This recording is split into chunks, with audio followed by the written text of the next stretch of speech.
At sa mga karagdagang ulat sa ibayong dagat, US President Barack Obama isinisiwalat na ngayon ang ilan niyang plano sa kanyang ikalawang termino at dalawa pang bayan sa Central Mali na pasok na ng mga militar na tumutugis sa mga rebuilding may koneksyon sa Al-Qaeda terrorist group. Itong mga globalita ni Edwin Eusebio.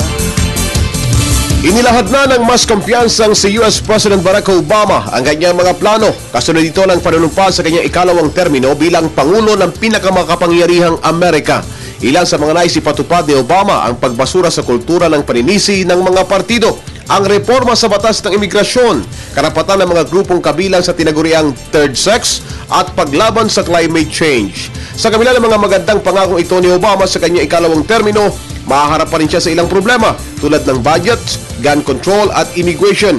Gayunman, mas naging bukas na si Obama sa kanyang mga balak sapagkat hindi na niya kakailanganin pang kumandidatong muli bilang US President.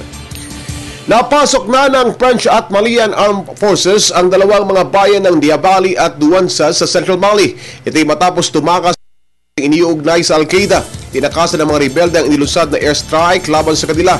Sa pahayag ng France, sinabi nito na ang pagbawi nila sa mga bayan na sinakop ng mga rebelde ay mahalagang hakbang. Ito'y para tuluyang malansag na ang mga rebelde na nagsipagtago ngayon sa madadawag na kagubatan ng Mali. Sa poll noong January 11, nagbagsak na ng may 140 bomba ang France sa mga sinasabing pinagkukutaan ng mga rebeldeng may kaugnayan sa Al-Qaeda. Para sa Telebisyon ng Bayan, Edwin Eusebio.